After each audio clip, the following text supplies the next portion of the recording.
Welcome to a special edition of Finding Love.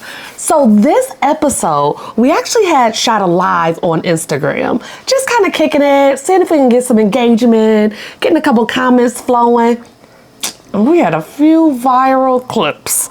So you all were asking and we are producing. So this is the viral clip that everybody has been talking about. And you guys have been asking, where's this from? Where's the rest of the episode? I want to know more. You want some background and some context. And we get it. No one is talking about this bonus parenting situation or the kids hazing us in the beginning. We go talk about it here. Catch the full episode right now.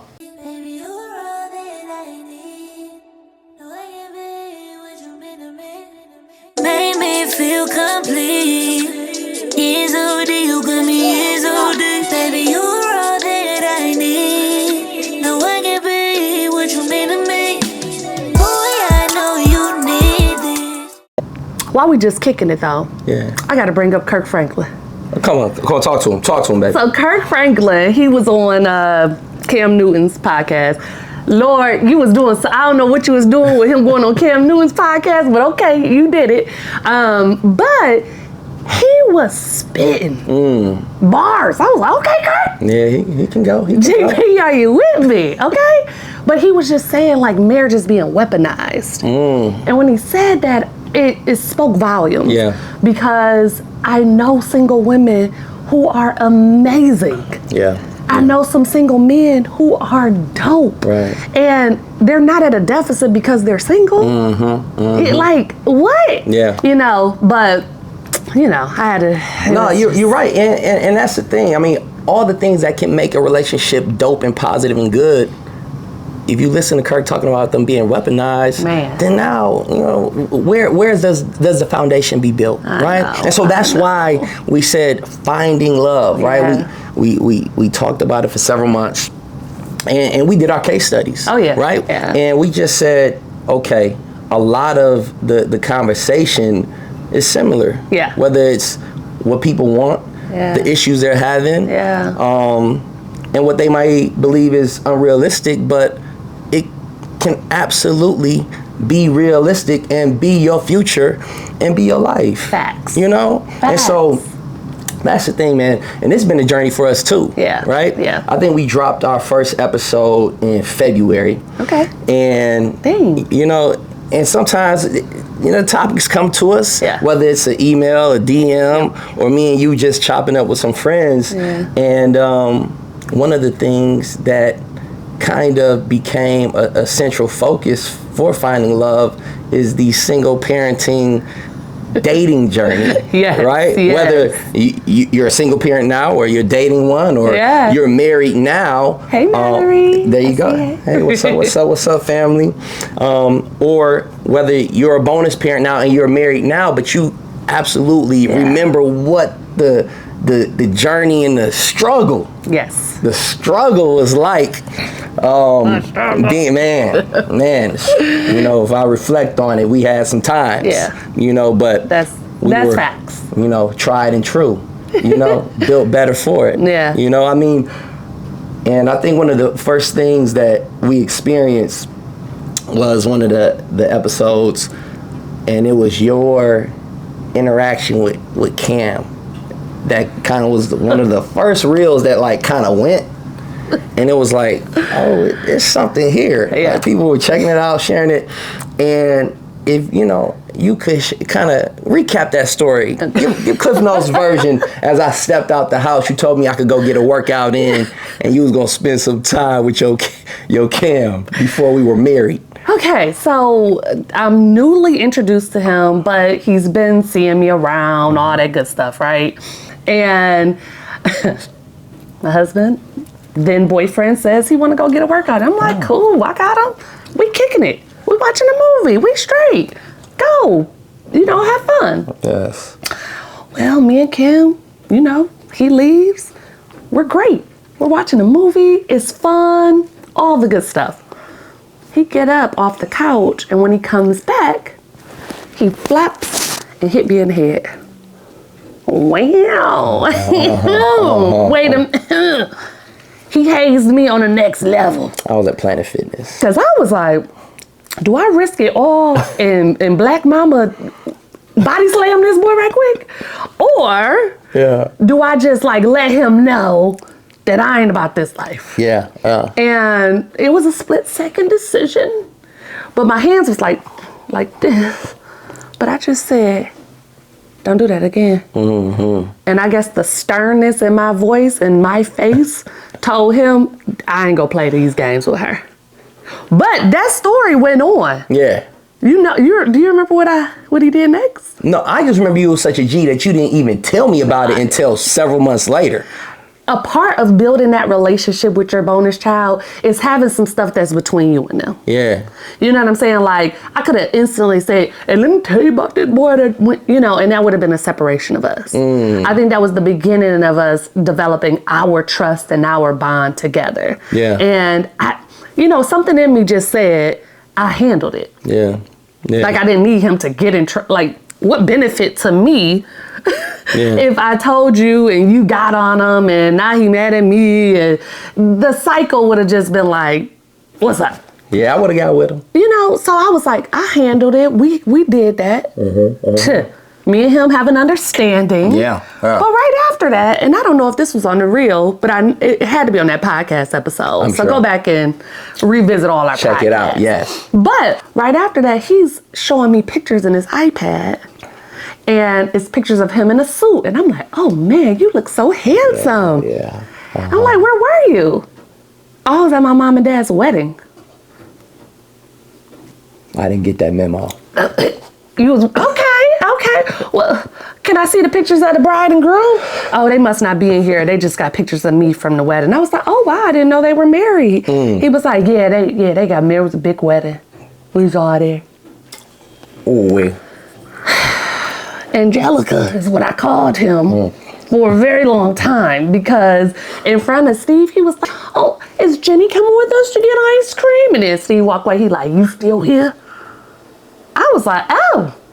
Yo, but like I tell you, credit to you, man, because at that point, I left you at home with him alone. I'm in deep with you. And so if my son tripping, you would have told me. Yeah. I would have had to, sit him down. But you was like such a G that you said, nah, I'm going to handle this on my own. Yeah, no 8-year-old is going to scare me off. Like, an 8-year-old is not going to pull up no receipts on me when I know what's real, you know. I mean, maybe an 8-year-old could. You know, he would pull it out with some bride and groom receipts. This would have never been here. We would not be here right now, okay? But I find out later, he was in one of his mom's cousin's weddings, and that was their wedding, and, whatever. But I understood him too. I understood that he loved his parents. Yeah. And when you love both parents, you naturally want them to be together. Yeah. And and also at this point he's about 8 years old. Yeah. And he has never met anybody that I have dated. Yeah. Right? Yeah. This is very new for me, but this is very new for this 8-year-old baby boy. Yeah. And very new for you too. What? I thought people with kids had boogers in their nose immediately. Like, you just chew with your mouth open. You snore. But look, there's a good flip side I'm seeing here, right? We got our girl Mallory, and we have our girl Corzetta here, which is the flip side of you, right? I was the single parent, and you were potentially the bonus person. They were single mothers that became married. So hey, feel free to drop us some chime in and bless us with your presence, because I'm sure you guys have different perspectives. Because I think a lot of the time, a single or a co-parenting dad has a totally different journey than the mother who has the child, right? We just have a total different walk. I think so. I believe so. I think the bitter baby mama narrative is just often not talked about, because it be bitter baby daddies too. And they be throwing the women through the mud. It's not a gender thing. It is I'm not happy in my space thing. But in their bitterness, do they fall back from the child, or do they engage like a mother could? Right. from my experience, I haven't seen that. I've seen a bitter baby daddy dip. Yeah. I've heard of that. Yeah. I love to hear the flip side of a bitter baby daddy. We know a bitter baby daddy who tried to just come in there. Now he won Father's Day. He took her to court. I ain't gonna say no names, but you know what I'm saying? They get bitter. Y'all, right. When a person ain't happy. Yeah, I might be blinded from my trauma. From my trauma. You got PTSD. I got PTS. Single daddy D. Whatever. Listen. But the thing is, it's the counterpart. It is the I want you, or I just don't want you to have peace because I don't have peace, that really makes it a bitter situation. Yeah. And I think if all parties, bonus parents, mamas, daddies, whoever it is, if you focus on that kid, you eliminate all of the drama. Mm-hmm. Well, we got some. Let's look at this. We got our girl Tiara. Shout out Tiara. Says the process of healing is not linear. Every divorced co-parent heals at their pace. You still have to show up and co-parent while they're healing, which sometimes isn't easy. I'm actually going to change that. I'm sorry, and say it's never easy. Never. I'm just going to, her politeness, which she is so polite. I know. It's never easy, right? Yeah. No, I mean, so in our latest episode, so we got to back it up. Yeah, go ahead. We just jumped into this conversation. Because we're going to transition into this We have to, because this is good. Yeah. The reason we've been saying we're going to go live, we're trying to diversify for the algorithm and all that good stuff, right? Yeah. And we received this listener letter that was so juicy. We did a whole podcast on it. Yeah. That's dropping at midnight. Midnight. Okay. Yeah. So check that out. But we almost missed it. Oh man. Yeah, we almost missed the letter. But in this letter, she's talking about she's dating a guy who has a kid, and a part of two things. I ain't gonna give it all away because you got to watch the podcast and listen to the podcast. Yeah. But it's a 1-year-old child. Yeah. And the baby's mother is being mean to her. Yeah. And one of the things in my objectivity that I had to put out there is that first year postpartum is different. Mm-hmm. Especially if it's your first kid. You like, hold up, wait, what my body doing? What these hormones doing? What my cycle doing? Yeah. What is life? Like, life as you know it changes immediately. And so I'm trying to give that other woman some grace, right? Yeah. But what Tiara just said that really made me want to focus on that was that everybody's healing journey is different. Yeah. And I said in a podcast a couple podcasts ago that I think that the journey and process of healing can sometimes be harder than the trauma. So the breakup might have made you eat some bonbons for 2 days, maybe a week, maybe a good month. Yeah. But the process of healing and figuring out, why did I allow that person in my space?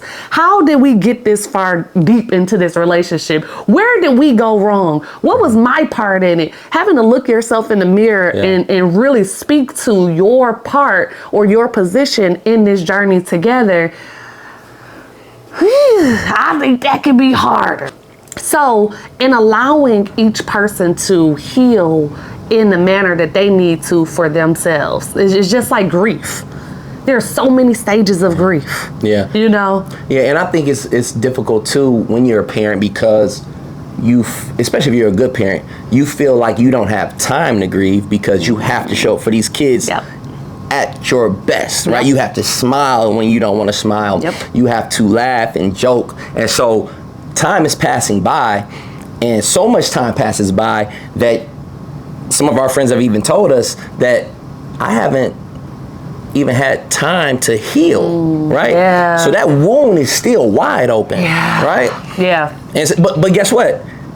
You still want to be a wife. You still want to be a husband. Yeah. But you got this wide open wound, which is, something that I think we always want to move the conversation forward. That's why I think it's important that we get these comments and we have the conversation because a lot of the time, and you said it too, babe, and I don't want to give too much of the episode, but a lot of the time we're just giving our perspective and our friends' perspectives and we're putting it on the floor, right?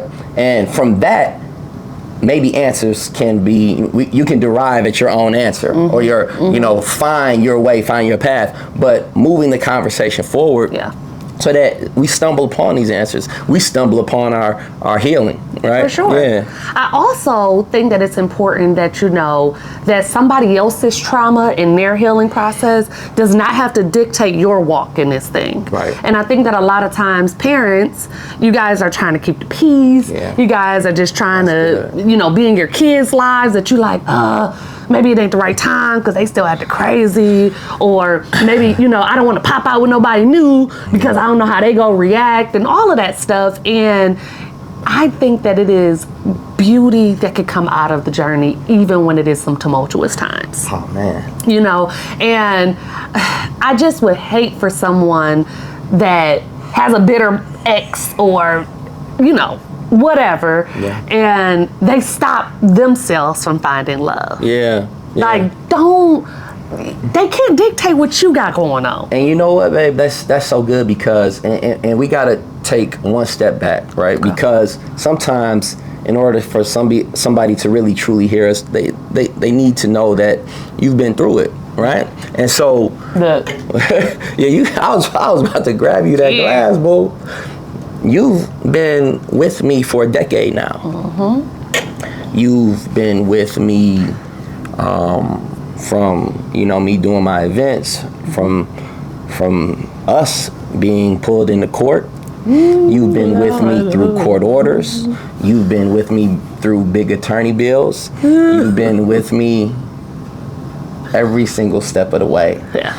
And the one thing that I've said to a bitter co-parent will try to destroy your relationship, you know, destroy your peace, destroy your happiness. Yeah. And, you know, I've been able to be on the other side, to be able to see clearly that I had something that was sturdy, and I saw the benefit that Cam was getting. Yeah. Right? Yeah. So I could see clearly in that. And then, you know, and nobody's perfect, right? So we might have, you know, moments where, yes, an outside argument, and we got to call it outside argument, comes into our bedroom, and now it becomes a rift. But we learn from it, we grow from it, right? Yeah. Because I think that's sometimes the objective, right? Yeah. To you know, cause, you know, corruption on this side, right? Exactly. Conflict. I said this in the podcast that y'all go watch at midnight.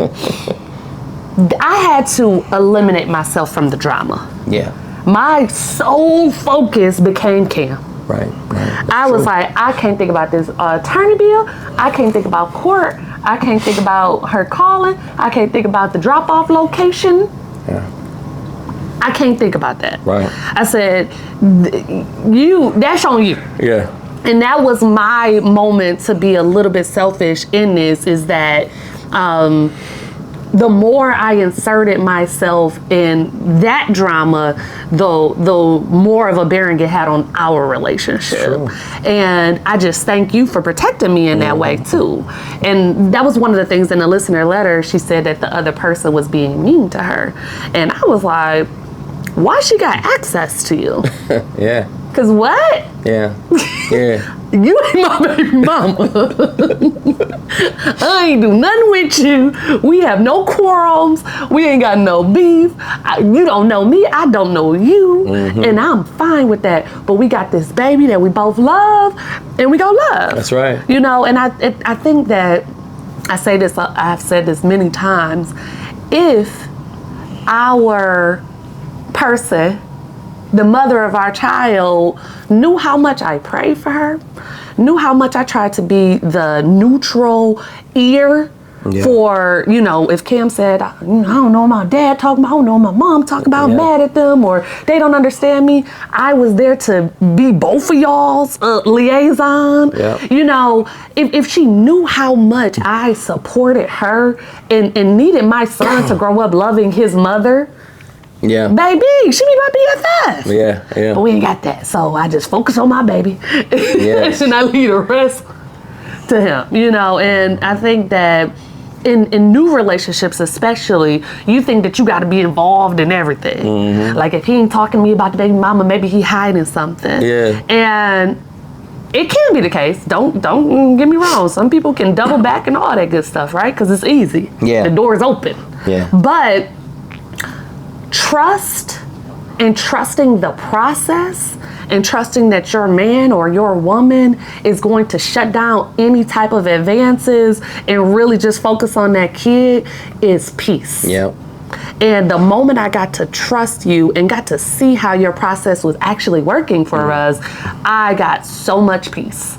You know, because Cam is enough on his own. I ain't got time to be worried about. Yeah, he was a trip. Y'all, like, He was a trip. he smacking me in the face, okay? Yep, Like, No, we got a question, all right? all right. How did you get to the point of openness to date while dealing with the challenging co-parent and prioritizing your needs? Well, I will absolutely tell you that it was by mistake there, right? But the 40-year-old Steven is way more in tune and understanding to the process, right? And there's so much of our process of us losing ourselves when we're in this. A lot of the time, it's a toxic relationship, right? Yeah. It's the reason you exit, right? It's either taking from you or making you forget how dope you were in the beginning, okay? And so I think when you understand that your kids are your highest priority, right? But you have to get back. I play sports coming up. You got to get back to the layups. You got to get back to the small things, right? And one important thing is getting back to the healthy relationships, right? Whether it's your mom, your sister, your friends that love you and they gonna reaffirm how dope you are. Get back to the things that you lost, right? Did you used to work out regularly? Did you used to go to concerts, right? Get back into yourself, right? I think you could go back into that place and get on that journey. And get back into those layups, right? Where you have your time for your kids. They are your highest priority, but you have to make time for yourself to give you that break, right? And being around healthy people, healthy relationships also do it too. For sure. You know? For sure. Because the other side is you hanging out with your girls and say he ain't that or guys, or on the flip side, guys that always are objectifying women, right? And it's never even considering something serious, right? Because historically, guys love coming up in a treating the game as if we just playing, right? So I think going. But I gotta ask something because I gotta cut him off because come on. The question. Go ahead. Let me just tell you. Yeah, come on. He didn't know he had bitter. No, I didn't. Because they was cool. Yeah, I thought. Because no other woman had met the kids. Yeah. No other woman was, going on this trajectory of marriage and moving in and all of that stuff. Right. So he didn't know that. Nope. Because listen. Listen. The way I don't like drama. The way I've been there, done that. Okay. Toxicity was a teenage thing. But the way that I am so drama free, I love everybody. I don't have no bitterness. I don't hate anybody. I'm not mad at anybody. I would have never made it through knowing that she was going to be the way that she turned out to be. Right. And he didn't know. No, I didn't. He's like, I'm cool. I love my child. I have my child half the time. Yeah. I pay for everything. How can this possibly be a terrible situation? Right. So if you're going into it knowing that the other person is bitter, I want to say, and look, my little 2 cents, and you could chime in, 'cause I don't know. But I would say that operate in a space of giving them a little bit of grace. Knowing that if you're moving on and they're not, they're going to be a little extra bitter. But also operating in a space where the conversations are only about the children.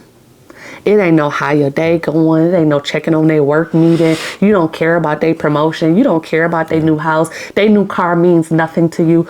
It's the children. And I think that setting those boundaries and making sure that they are like ching, ching, ching very early on, I think eliminates a lot of the back and forth. Absolutely. Because I know that you guys, she would be able to vent to you about things, and they had a friendship, right? Which was fine. I thought it was fine. I thought I was going to be a fan too. Riri, me, okay? Didn't know nothing. Right. But setting those boundaries, especially if you already know that the person is butt hurt already, they gonna really be hurt when you pop out. Yep. And don't pop out looking more in love than you've ever been with them, or, you know, doing things that they thought that they were going to do with you, or, you know, taking trips with the kids that they thought they was going to. Ooh. All right, baby. Just buckle up. And one thing that I kind of speak to is I think a lot of guys, we have structure and organization, right? That's something we do well. And I think that's just a guy thing. Not that women can't do it, but you have to be able to have structure and organization in everything you do, including the co-parenting relationship, right? You have to have, go ahead, but yeah, you got to be able to have boundaries, right? Yeah. And so, and that's the other side of things. Things that you didn't expect would happen with the co-parent, man, they can really throw you off your block, right? So you could start your dating process and they can start communicating to the child what you're doing before you're ready to communicate it, right? Yeah. And all of this stuff can take unnecessary energy, right? And have you just deploy so much of yourself that you don't want, right? That's you're not trying to be that person, right? Whether not that person anymore or be that person, right? You want to try to get back to positive space, remembering your power and remembering who you were. And so being able to have that structure, like you said, right?